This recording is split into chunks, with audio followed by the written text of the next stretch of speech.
You know, Humphrey, were I a gambling man, which due to my upper Canadian Puritan inheritance I am, of course, not, I would be very inclined to place my money on the prospects for immortality of Arnold Schoenberg, above and beyond any other composer who's lived in our era, I think. You mean above Bartok, above Stravinsky, above Shostakovich? Strauss, Prokofiev, anyone you could name. Schoenberg, above all.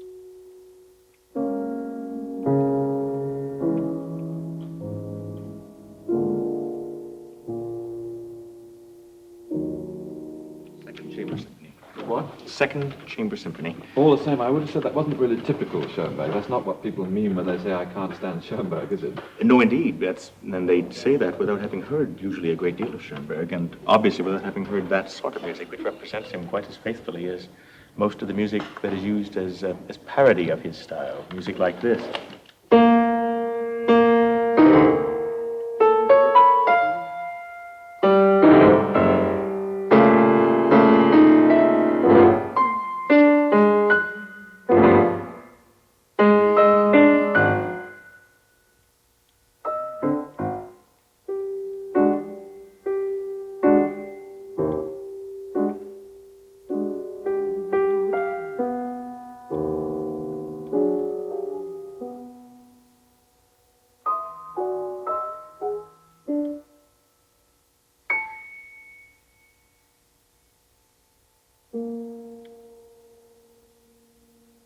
That's the beginning of the Fantasy for Violin and Piano, which was almost his last work, one of the last two or three. And that really takes us to the heart of the matter, because that is what people do find difficult to understand and to enjoy, I think. And since you are a Schoenberg expert, you're in the middle of in recording. The business you were about to say. In yes. the business of recording Schoenberg, you're recording everything he ever wrote for the piano, quite apart from your work in Bach and Beethoven and other composers.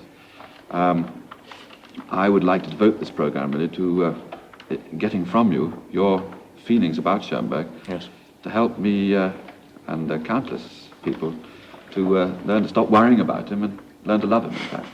It's a nice line. Well, I wish I could do that, Humphrey. I'm not at all sure I can set aside what fears you may have about encountering Schoenberg's music. I don't find him a very fearsome composer, really. There is a sort of Old Testament wrath that appears from time to time in his music. I think it appears in that last example, the Violin Fantasy, but that is one of his last wills and testaments indeed, so why shouldn't it? There is a sternness about Schoenberg, certainly. There's a hardness of profile, in a sense, but there is at the same time a quality of thematic enterprise, both in his early years and later on, if you get to know what to look for in those themes, that is not only ingenious, but really quite lovely. For instance, let me play you something that he wrote when he was about 26 or so. No, a bit more than that. 30, perhaps.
who wrote that was rather experienced with a somewhat conventional post-Wagnerian language, as indeed he was in this song, which is all from the same period.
I think the first thing we have to say is that the man who wrote that very grand music was no novice in dealing with the conventional late Romantic, late 19th century post-Wagnerian harmony. That is He was one of its great experts, indeed. That is just tonal music. Just tonal music with all sorts of chromatic intervals, very liberally applied indeed. But the language is essentially the language of Strauss, of Mahler. It's not really more progressive than that. In fact, both Strauss and Mahler had a limited amount of sympathy for what Schoenberg was doing at that time. Mahler got him Strauss, I guess, got him a scholarship, and Mahler sort of patted him on the back and told him not to go too far, but he had talent and sort of thing. And it is all of a piece, the language of the Strauss tone poems and the Mahler second, fourth, fifth symphonies with that sort of music of Schoenberg. All right, then, what happened next? Why did he feel it necessary to lose all sense of key, all sense of belonging in a particular tonality? Because that's one of the things one finds difficult to listen to, yes, I think. Yes. I don't know why. I suppose it was a question of feeling that his identity lay elsewhere. The trademarks of Schoenberg are already quite evident. You could feel, even in a song like that last one, the stamp of Schoenberg on motives like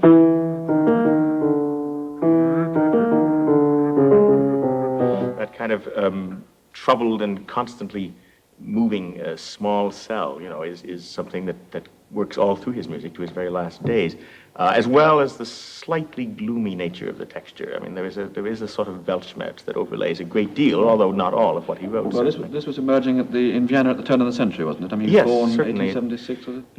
74, you're close, yes, and died 77 years later in Los Angeles, 1951. So this is really the turn of the century, the fantasy. And the first half of our century. Spans a very long period, yes. Anyway, whatever the reasons were, he felt himself to be some kind of a man with a mission who couldn't go on in the same way. He seems to have been propelled toward some other sense of interpreting his own destiny. That's very true. What lay ahead was, as he later looked back upon it, an evolution. He always thought of his development as something that evolved rather than a revolution. He was very clear about this point. He was insistent that everyone realized that what he had done was natural within the formation of Western music. He saw himself as the prophet of a new development, but saw himself also as the last of a long line of old masters, among whom Bach, Beethoven, Bruckner, add them as you will, but he saw himself as all part of the great Austro-German tradition. And he was very insistent. He wrote a lot of essays about this, perhaps too insistent. There was a slightly propaganda flavor about some of these essays. Nevertheless, he was not an overturner, essentially. And I think that's the first point at which some people perhaps go wrong in his music. They expect all the laws that they've come to look for or listen to in music to be upset by Schoenberg, and he doesn't upset all the laws. He upsets primarily one law only, and that is the law of tonal resignation, of tonal resolution of chords, the law of the law that makes that statement seem finished, the law that makes this statement seem unfinished. Unfinished. Schoenberg decided that this law was not viable for him, for his kind of harmony, for the sort of harmony with which he wanted to work. But having denied himself that, having denied himself the undeniable satisfactions of, he didn't just espouse did something else. He decided that working with harmony was essentially going to be his mission in life, I suppose. Mm-hmm. And what he was going to work with was a relative value of harmony, a way of trying to make those same effects of tension and well, not quite those same effects, but similar effects of tension and resolution, but without relying on what one has to consider basically a triadic, a key-centered bass. He didn't want to do that. So this, in a sense, was his mission and his drive to find a way of creating structures that didn't evolve from relatively simple orthodox triad paths. And the first works in which he did this are extremely interesting. I find the works at about the end of the first decade of this century, when he was cutting away from the language that he had grown up with and that everyone else was still using all around him. And one has to remember, this was really before even the sort of experiments in rhythmic barbarism of Stravinsky. I mean, that came a few years later still. It was before the folk tune modality experiments of Bartók. It was not, as has lately been pointed out, before Charles Ives did some of these things, but Ives didn't do them in quite so stringently organized a way as Schoenberg, of course. But the first works in which Schoenberg evolved this kind of principle were very interesting, because in fact it wasn't a principle at all. He was letting go of something, and he hadn't yet found something to replace it, so that what you have is a wonderful looking back upon a period that was absolutely glorious, and in which he, above all, knew how to manipulate its glories for great effect and prestige if he had stuck with it, undoubtedly. And at the same time, you have a feeling that you are somehow cast adrift. You are a bit at sea. One isn't quite sure what's coming next, ever. And let me play you the beginning of a song that he wrote about 1909, I think. And it's only 2 or 3 years after these other examples, but the world has changed, has lost its footing somehow.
That's very emotional music still. It still is wrapped up in that post-Wagnerian sense of intensity within the structure. In fact, that's what a lot of Schoenberg does have, this very intense, expressive quality, doesn't it? And Indeed. One of the criticisms raised against it is the very fact that it has a rather narrow range of expressive possibilities. I don't think it's narrow at all. I think it's a very wide range. I think... Well, is it ever cheerful, for example?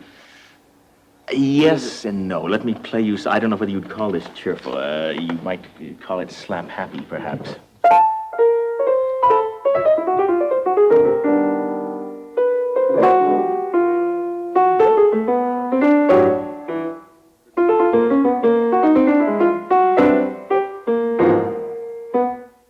That's cheerful by your definition. It's capricious, certainly. It's certainly. It's a bit grimly gay, yes. Anyway. Well, Beethovenian humor, then, I suppose it has.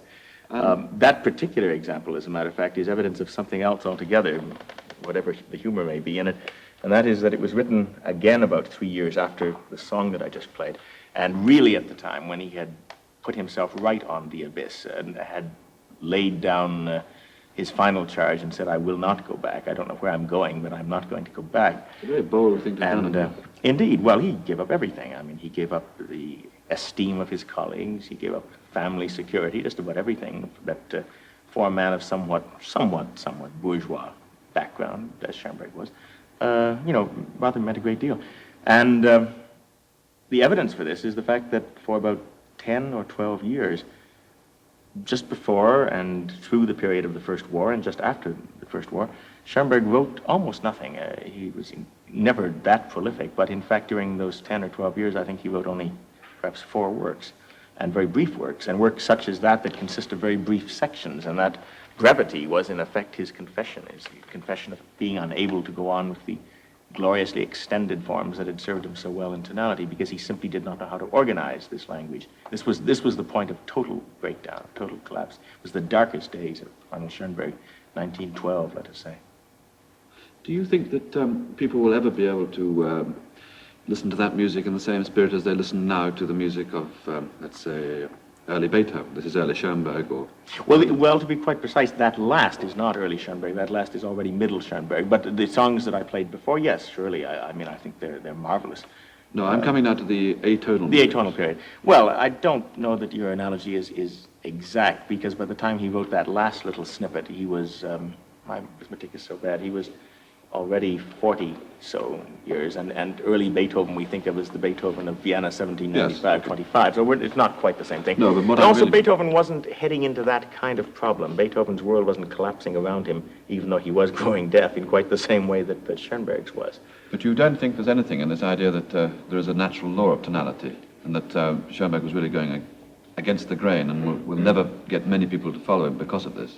Not really, Humphrey, because the evidence for the natural law would have very few proponents today. You'd have to look to the music, well, the middle music of Stravinsky, let us say, the music of Benjamin Britten, the music of Prokofiev, but you won't find the kind of tonality in any event that you'll find in the period 1700, 1800 to early 1900. We really have come through a revolution and out the other side. Indeed, and I think that evolution. Roger Sessions, the composer in America, said something once that goes a long way to defining what the result of Schoenberg was. He said that all of us, no matter in what way we write, have to write differently because of Schoenberg. Reject him or no, we write differently. We are not the same. If he hadn't existed, you would have had to have invented him, in fact. Indeed, something, or possibly music would have come to an end. I think that Schoenberg opened a lot of doors for a lot of people. That's surely overstating it, saying music would have come to an end. I mean, what about Stravinsky? What about Shostakovich? Well, I don't want to throw back at you the too obvious example that Stravinsky is now himself one of Schoenberg's greatest admirers. He wasn't during Schoenberg's lifetime, but he has come around in the last few years, and indeed has so changed his own compositional method that he, in fact, is a strong advocate of some of Schoenberg's 12-tone principles, which were the principles that everyone laughed at and thought quite absurd when Schoenberg had first espoused them. But I think you'd be hard-pressed to find an example of any composer, and you could, well, possibly the Soviet composers, but there it's purely a question of socialist realism having taken over, having refuted. Are you really suggesting that the War Requiem, for example, or any of the music by Benjamin Britten, which is clearly in some kind of key or other at different periods in its progression, is outside the pale because of its allegiance to tonality? No, not at all. And I think that Schoenberg himself was the strongest advocate for the fact that there was no one way that was all that inevitable. I mean, as you well know, Schoenberg was very fond of saying that there are lots of good tunes still to come in C major, by which he didn't necessarily imply that he would write them, but that they were still there to be written. That statistically, one could go on for millennia writing within the system what we call tonality. And I'm personally convinced that there are those who can and who should. I see nothing irreconcilable about Benjamin Britten pursuing his composition as he will, or than Richard Strauss, indeed, refuting all of Schoenberg's laws and staying strictly within tonal system. It doesn't seem to me that Schoenberg is so much a part of our time that we must obey him or else. It's simply that I think if music is going to evolve in a certain direction, the doors were perhaps most successfully opened by Schoenberg. The way in which he opened these doors, of course, is very interesting, because at the time when he was hanging on the abyss, at the time of that little snippet, he was very deeply disturbed. He was a frightened man. And his way out was to formulate a system that was so ordinary, so simple, so provocatively mathematical, so unmusical, essentially, that he became a figure of some ridicule, I would say, all over the musical world. This is the 12-tone system now. This is the 12-tone, the system by composing according to the laws governing 12 tones, I think he originally called it, the 12-tone system, indeed.